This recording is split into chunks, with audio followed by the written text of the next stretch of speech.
नमस्कार दोस्तों आज की वीडियो में मैं आपको एक म्यूचुअल फंड की ऐसे कैटेगरी दिखाने वाला हूं जिसके रिटर्न्स पास्ट में हमने देखे हैं, बहुत ही शानदार हमें देखने को मिले हैं। देखिए, जब आप अपना एक पोर्टफोलियो डिज़ाइन करते हैं, यानी कि जब आप अपना निवेश करने का प्लान करते हैं कि भैया मुझे 10,000 रुपये की SIP करनी है तो कौन कौन सी म्यूचुअल फंड स्कीम लेनी चाहिए, तो तब आप उस कैटेगरी को भी अपने पोर्टफोलियो में शामिल कर सकते हैं। कैटेगरी शानदार है और कुछ एग्जांपल्स भी मैं आपको यहाँ दिखाऊंगा। 3 म्यूचुअल फंड्स मैंने उस कैटेगरी के रखे हैं, वो मैं आपको दिखाऊंगा कि उनके पास्ट रिटर्न्स कितने शानदार रहे। तो वीडियो आपके लिए बहुत ही ज़्यादा इंफॉर्मेटिव ये होने वाली है, बहुत ही ध्यान से देखिएगा और समझिएगा। आइए वीडियो को स्टार्ट करते हैं। सबसे पहले कैटेगरी पर ही बात करूंगा कि कौन सी कैटेगरी की मैं बात कर रहा हूं, तो वो कैटेगरी है दोस्तों मिड कैप। अब कुछ लोग कंफ्यूज भी होंगे कि मिड कैप कैटेगरी कौन सी होती है, तो किस तरह से मार्केट में पैसे को निवेश करती है, सब कुछ समझाऊंगा। देखिए, नॉर्मली जब हम म्यूचुअल फंड में निवेश करते हैं तो हमें बेसिकली 3 कैटेगरी देखने को मिलती हैं, लार्ज कैप, मिड कैप और स्मॉल कैप। बाकी कैटेगरीज भी हैं, बहुत सारी हैं, फ्लेक्सी कैप, मल्टी कैप, बहुत सारी हैं, लेकिन हम 3 कैटेगरीज पर फोकस ज़्यादा रहता है कि large cap, mid cap, small cap. अब लार्ज कैप में क्या होता है, थोड़ा सा मैं यहाँ क्लियर कर देता हूँ आप लोगों को। देखिए, अगर हम किसी लार्ज कैप म्यूचुअल फंड में निवेश कर रहे हैं तो इसका मतलब है कि हमारा जो मैक्सिमम निवेश है वो इंडिया की टॉप 100 कंपनीज में हो रहा है, ठीक है। अगर हम एक मिड कैप म्यूचुअल फंड में निवेश कर रहे हैं मिड कैप में, तो जो हमारा निवेश होगा वो टॉप 100 के बाद की जो अगली 150 कंपनी होगी, यानी कि 101 रैंक से स्टार्ट होंगी और 250 रैंक तक ये जाएंगे, ठीक है। यहां आ जाती है हमारी मिड कैप कंपनी। उसी mid cap mutual fund category के बारे में मैं बात कर रहा हूं, ठीक है। उसके बाद आता है हमारा स्मॉल कैप। अब स्मॉल कैप में क्या होता है दोस्तों, 251 रैंक से स्टार्ट हो जाएगी और फिर आगे छोटी छोटी बहुत सारी कंपनी आपको देखने को मिलेगी। यानी कि अगर आपका ज़्यादा निवेश लार्ज कैप में है तो आप कम रिस्क ले रहे हैं, अगर आपका निवेश मिड कैप में है तो आप इसको एक मॉडरेट रिस्क कह सकते हैं, और अगर आप स्मॉल कैप में निवेश कर रहे हैं तो आप इसको हाई रिस्क और हाई रिवार्ड कैटेगरी कह सकते हैं। देखिए, ये जो कम रिस्क और मॉडरेट रिस्क मैं बता रहा हूँ, ये इक्विटी म्यूचुअल फंड कैटेगरी के हिसाब से ही बता रहा हूँ। ऐसा नहीं है, अगर आप इक्विटी में निवेश करते हैं, रिस्कोमीटर में देखेंगे तो तीनों कैटेगरी ही आपको वेरी हाई रिस्क कैटेगरी में देखने को मिलती है, ठीक है। तो मिड कैप में क्या होगा, जो पैसा आप निवेश करेंगे मैक्सिमम पैसा 101 रैंक से 250 रैंक वाली कंपनियों में निवेश होगा। बेनिफिट क्या होगा, लार्ज कैप के मुकाबले छोटी कंपनी होंगी, यानी कि रिटर्न्स आपको ज़्यादा दे सकती है, और स्मॉल कैप के मुकाबले यहाँ रिस्क आपको कम देखने को मिलेगा। तो एक शानदार कैटेगरी हमें देखने को मिलती है।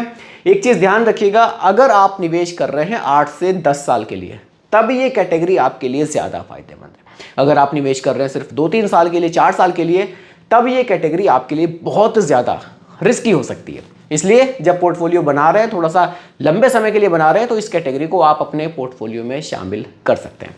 अब कुछ मैं आपको म्यूचुअल फंड्स भी यहाँ दिखा देता हूँ जो मैंने एग्जाम्पल के लिए रखे हैं। पहला है Motilal Oswal mid cap fund.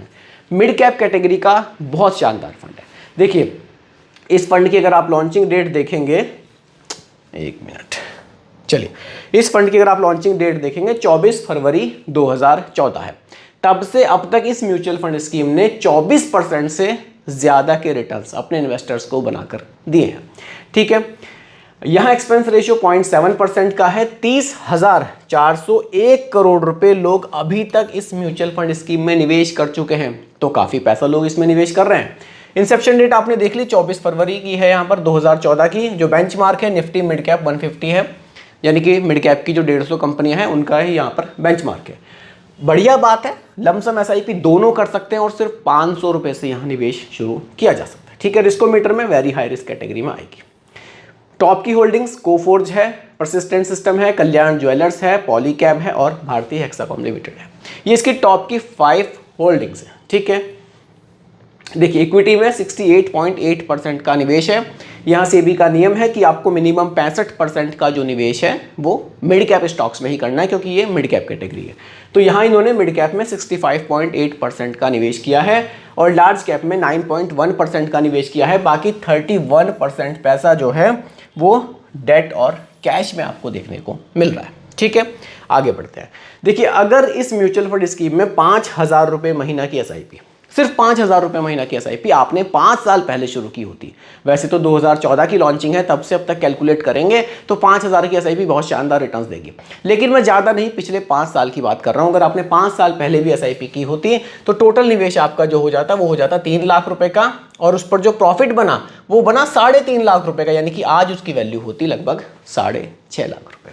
अगली स्कीम आपको बता रहा हूँ, देखिए ये रिकमेंडेशंस नहीं है स्कीम जो आपको बता रहा हूँ, सिर्फ एग्जांपल के लिए 3 स्कीम मैंने रख ली थी यहाँ जिन्होंने पिछले 5 सालों में जो टॉप 3 पर स्कीम्स थी। ठीक है, एडलविस मिड कैप म्यूचुअल फंड, आप रिटर्न्स देखेंगे सिंस इंसेप्शन तो 22% से ज़्यादा के रहे हैं। इंसेप्शन डेट 1 जनवरी 2013 है।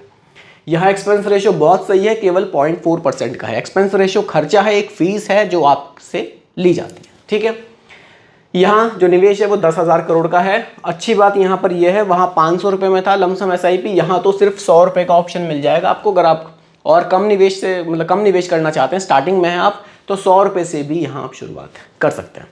ठीक है, आगे बढ़ते हैं। ये इनकी टॉप की होल्डिंग्स आप देख सकते हैं, टॉप 5। बाकी इक्विटी में 96.8% का निवेश इन्होंने किया हुआ है, जिसमें से मिड कैप में 74.6 है, स्मॉल कैप भी है यहाँ पर 12% और लार्ज कैप भी यहाँ पर हमें 10% देखने को मिल रहा है। तो यहाँ पर जो आप देखेंगे डाइवर्सिफिकेशन वो बहुत बढ़िया देखने को मिल रहा है, क्योंकि मिड कैप म्यूचुअल फंड है लेकिन आपको लार्ज कैप और स्मॉल कैप में भी यहाँ एक्सपोजर बढ़िया देखने को मिल रहा है। चलिए आगे बढ़ते हैं।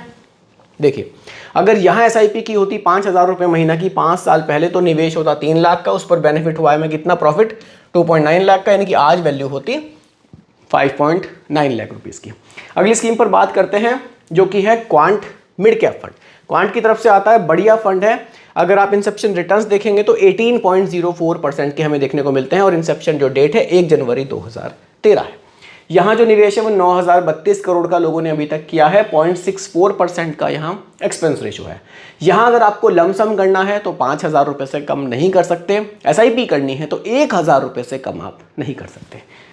ठीक है, अब देखिए यहाँ थोड़ा सा एक फ़र्क आ रहा है कि अगर आपको जो निवेश है वो कम पैसों से करना है, 100 रुपये से करना है तो एडलविस है, थोड़ा बढ़ाना है 500 रुपये से करना है तो मोतीलाल ओसवाल है। लेकिन अगर आपको क्वांट में करना है तो आपको फिर कम से कम 1,000 की एसआईपी करनी होगी। एक मुश्त निवेश करना है तो कम से कम 5,000 का करना होगा। ठीक है, देखिए ये इसकी टॉप की होल्डिंग्स है, रिलायंस वगैरह है तो ये इसकी टॉप की होल्डिंग्स है। बाकी इक्विटी में 91% का यहाँ निवेश है, जिसमें से मिड कैप में जो निवेश है वो 70% से ज़्यादा है, और लार्ज कैप में यहाँ अच्छा खासा एक्सपोजर है।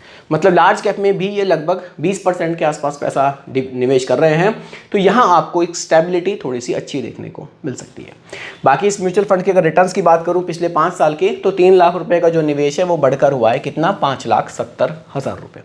बाकी मिड कैप म्यूचुअल फंड्स में बहुत सारी स्कीम्स आपको देखने को मिलती हैं। यहाँ मैंने 3 स्कीम्स आपके सामने एग्जाम्पल के लिए रखी थी। बाकी अगर आप लोग एक पोर्टफोलियो बना रहे हैं, 8 से 10 साल के लिए निवेश करना चाह रहे हैं, तो आप भी मिड कैप कैटेगरी को अपने पोर्टफोलियो में शामिल कर सकते हैं। तो दोस्तों यही आज की वीडियो का टॉपिक था। उम्मीद करता हूं कि टॉपिक आपको पसंद आया होगा। बाकी रिकमेंडेशन नहीं है, सिर्फ एजुकेशनल पर्पस वीडियो आप लोगों के लिए बनाई गई है। पसंद आई हो लाइक शेयर कीजिएगा, चैनल पर नए हैं सब्सक्राइब कीजिएगा। मिलते हैं जल्दी एक और नई वीडियो के साथ। धन्यवाद।